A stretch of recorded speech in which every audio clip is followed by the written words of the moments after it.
嗨，你好，我是住在洛杉矶的宝仪。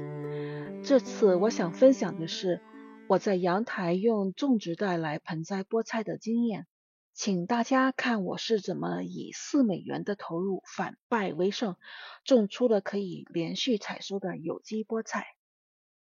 最初我是打算走捷径的，就像网上达人介绍的那样，用买来的带根的菠菜剥掉叶子，只剩下心，泡水里让它生根，然后种到泥土里。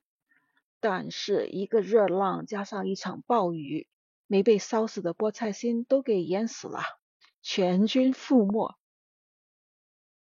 同时我也有用种子育苗，但是这批大概是成年种子，发芽率很低。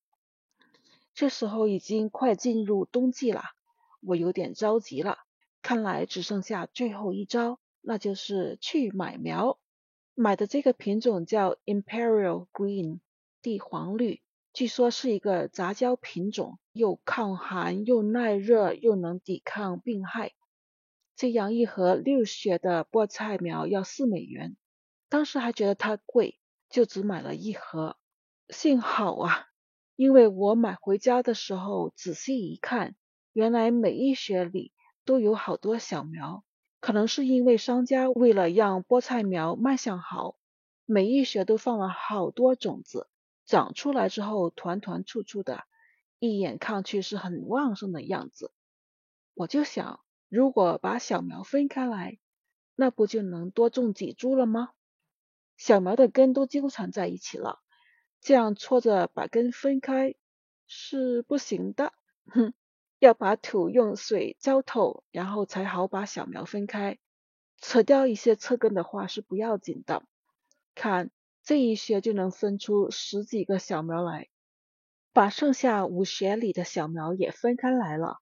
总共竟然有100多株的小菠菜苗，1个多月的育苗过程，细心呵护，间杂着焦虑、期盼。我用了1个多小时就完成了，太省心了。这时候还没有空地可以种菠菜，只好把小苗四处安插。这些小苗几乎100%的都活下来了，好高兴也好头痛。终于这个种植槽腾出来了，就把菠菜小苗再次移栽，但这里只容得下20-30多株小苗，剩下的小苗还是要原地待命。20多天之后，菠菜已经长得摩肩接踵，可以采收了。采收之后把菠菜压缩保存，具体的做法请看我的关于羽衣甘蓝的视频，片尾有链接。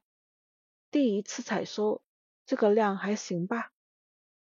第一次采收后，才过了1个星期，菠菜就长成这样了。又过了4天，就不得不采收了。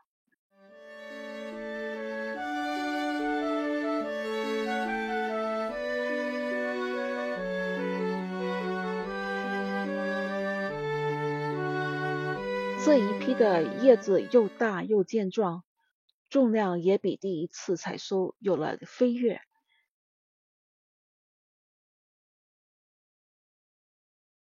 采收后6天，菠菜又长起来了。第3茬采收指日可待。对了，这2株是我当初用种子育苗出来的大圆叶菠菜 Giant Noble， 跟买来的 Imperial Green 的面貌虽然不同，但是口感味道好像没有什么分别。你是不是好奇那些原地待命的小苗怎么样呢？它们都还活着。我把蒜苗陆续采收之后腾出一些空间来，把后备的小苗种上了。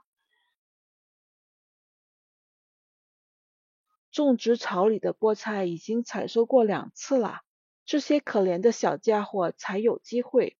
好好努力吧，看好你们。目前2次的收成加起来，按有机蔬菜的价格，我觉得我的$4投入应该回本了吧。所以如果你跟我一样是用小空间种菜的话，能自己育苗固然好，育苗不顺利的话，就不要纠结了，就赶紧去买苗回来，不要浪费春种的光阴。多谢观看，请帮忙点个赞，订个阅，下次再见。